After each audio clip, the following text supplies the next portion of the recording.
If you think oral pleasure is just about lust and wild satisfaction, you've missed the point. You've been lied to. What if I told you that the way you give or receive oral intimacy reveals more about your emotional intelligence than your physical skills? What if I told you it's less about technique and more about trust, communication, and care? This isn't just another video. This is the conversation no one is brave enough to have until now. Oral intimacy isn't simply about stimulation, it's an unspoken language. When a partner lowers themselves in front of another, not just physically but emotionally, there is a powerful message being sent. I see you. I honor you. I want to know what makes you feel alive. That's not sex. That's vulnerability in motion. Oral pleasure, when done with true care, says, your joy matters to me. And that communication is louder than any words you could speak. In relationships, people crave to be understood, to be listened to, but often we don't realize that listening doesn't always happen through ears. It happens through action, through sensitivity, through presence. When someone takes their time to explore, not rush, when they pause to ask not with words, but with touch, responsiveness, and attention, it becomes a dialogue, a sacred exchange of trust. It's no longer about dominance or proving skill. It's about emotionally decoding what your partner truly enjoys and giving it without shame, without fear, without ego. Psychologically, oral intimacy is one of the most exposing acts in any romantic connection. Why? Because it requires surrender. And surrender only happens where trust lives. When one person allows another that close, that vulnerable, it's not just physical, it's deeply emotional. That moment communicates more than a love letter ever could. It says, "You're safe with me." Research shows that couples who practice mindful, intentional intimacy, especially oral intimacy, often report higher satisfaction, stronger emotional bonds, and even improved mental health. It makes people feel seen, cherished, understood. Yet too many treat it like a performance, something to check off the list. But here's the truth. When you treat it that way, you're not making love. You're just passing time. True intimacy whispers, I care about your body, your heart, and your mind. And that's what oral pleasure at its highest form truly is. Nonverbal communication wrapped in compassion, attention, and emotional connection. There's a level of closeness that goes beyond the body. It's vulnerability. True intimacy, especially during oral connection, isn't rooted in technique, it's rooted in the courage to be emotionally naked. When both partners allow themselves to be seen, flaws, desires, fears, and all, that's when trust is built. And without trust, intimacy becomes hollow. Think about this. How often do people pretend to be okay with things they're not? How many women say yes when they mean not yet? And how many men give just enough effort to get by, not because they don't care, but because they've never been taught that emotional availability is masculine strength? In the realm of physical intimacy, pretending is a disease, and vulnerability is the cure. When two people choose to be vulnerable in the act of giving or receiving oral pleasure, something powerful happens. One partner opens up not just their body, but their emotions. They say, without saying, I trust you enough to let go.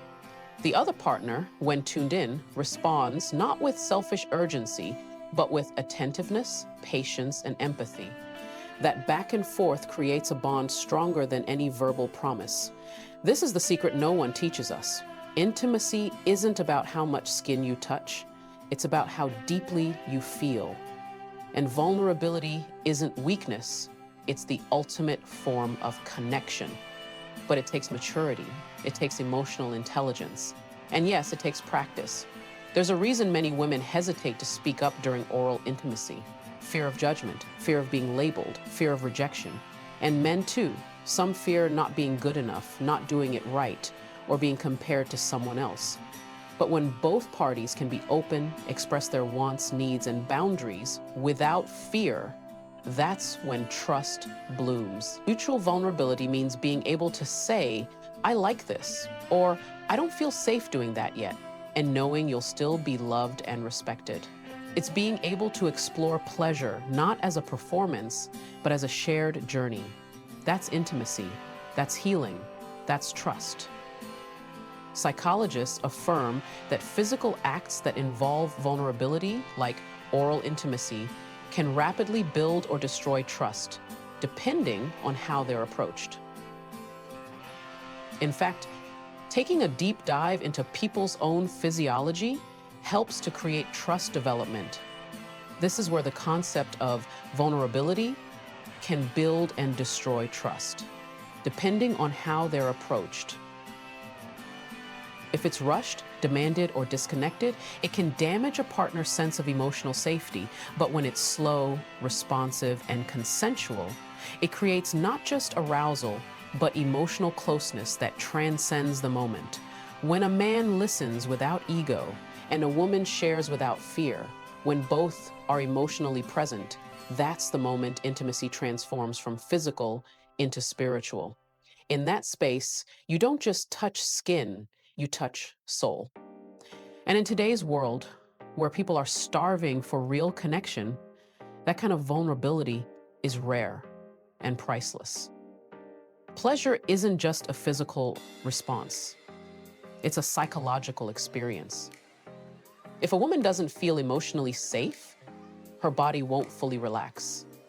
Her mind will resist, even if her body is touched in all the right places. And when the mind is in defense mode, the body becomes numb to pleasure. This is science, not opinion, and it's why so many couples are physically intimate but emotionally disconnected. They're touching bodies, but they're not reaching hearts. Psychological safety is the invisible force that determines whether intimacy will be fulfilling or just functional.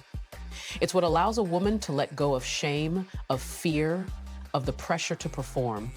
It's what gives her the freedom to be present, responsive, and expressive during acts like oral intimacy. And this isn't just about women. It applies to men too. The difference is, society teaches men to suppress vulnerability and women to fear their own desire. That is why creating a space where both partners feel emotionally secure is so critical and so powerful. Studies in neuropsychology have shown that the female brain responds to trust and emotional security with increased levels of oxytocin, the bonding hormone. Oxytocin not only deepens emotional attachment, but also enhances physical sensitivity.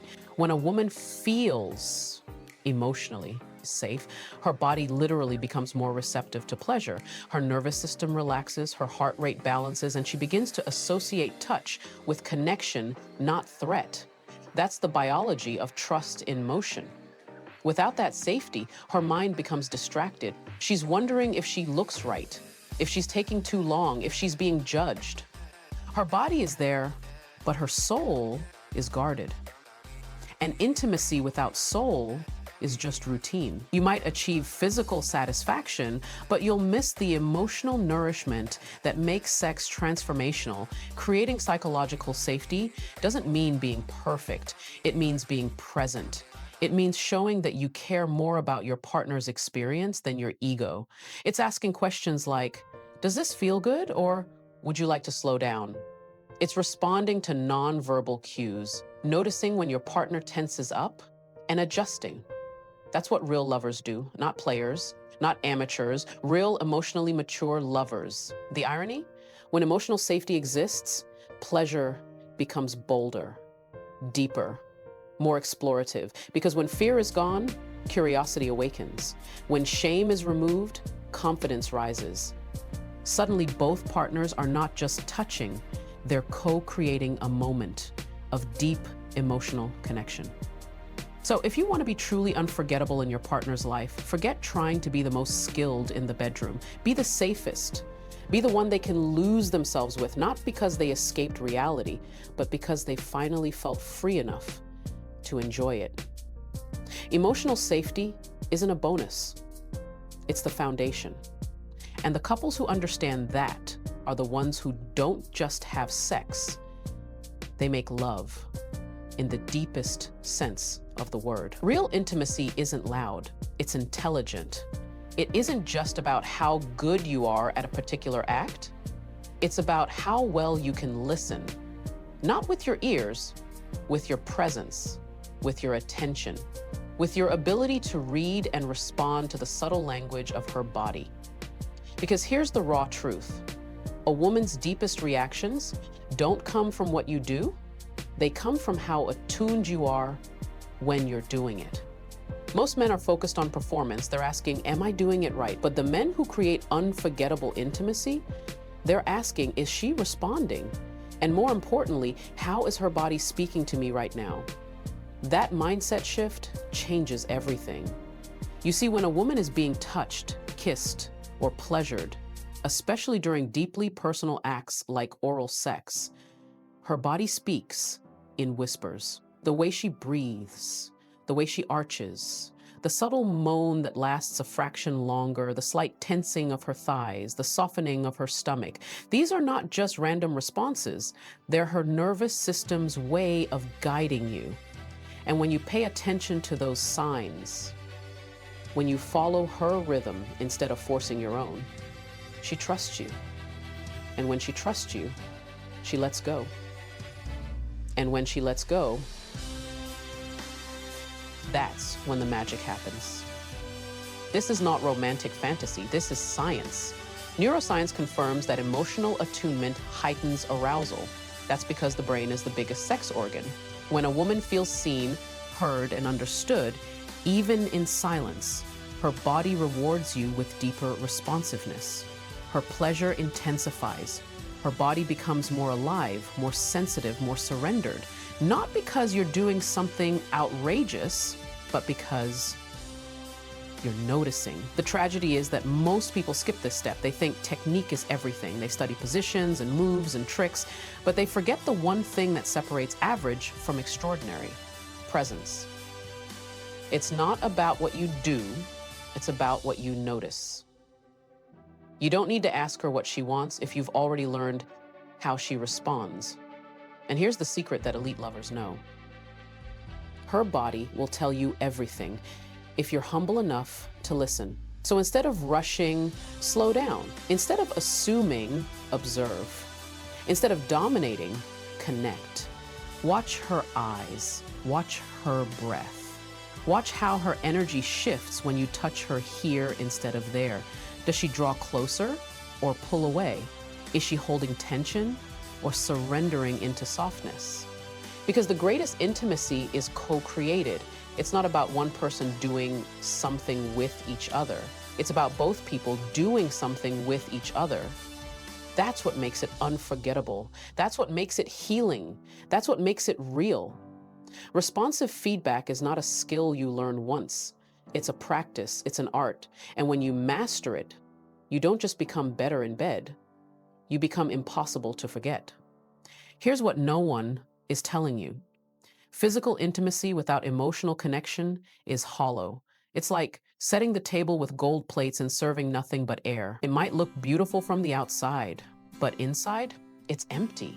You see, real intimacy, the kind that shakes your soul, that makes you remember a person for life, isn't about how long it lasted or how wild it got. It's about what you felt while it happened. That's what makes the difference. Too many people are chasing technique, positions, tricks, the perfect moves, but they're missing the core ingredient: emotional intimacy, the invisible thread that binds two bodies into one experience. That's the force that turns pleasure into passion, contact into connection, and sex into something sacred. And here's what the science says. Oxytocin, the hormone released during deep physical intimacy, only has long-lasting effects when it's paired with emotional closeness. That means the bonding, the satisfaction, the trust, all of that only sticks if there's real emotional presence. Otherwise, it's just biology.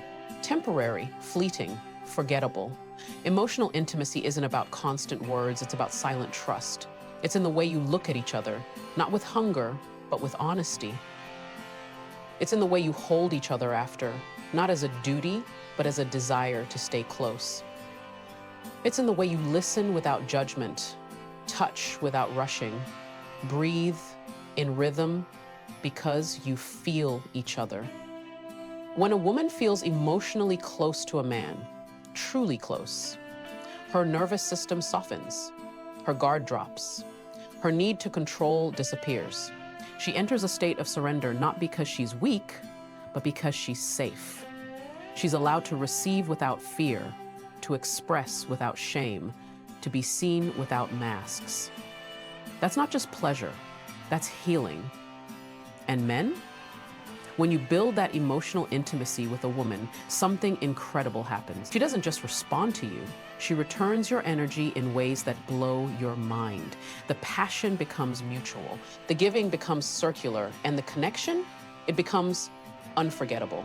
So let me ask you, do you want to be remembered for what you did or how you made her feel? Because one is temporary, the other is timeless. This is what most never talk about because it takes maturity, vulnerability, self-awareness. But if you want deep connection, real pleasure, lasting intimacy, then you must learn how to build that emotional bond before, during, and after the act.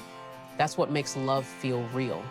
That's what turns a simple night into a lifelong memory. So stop chasing the illusion of intensity. Build the foundation of intimacy.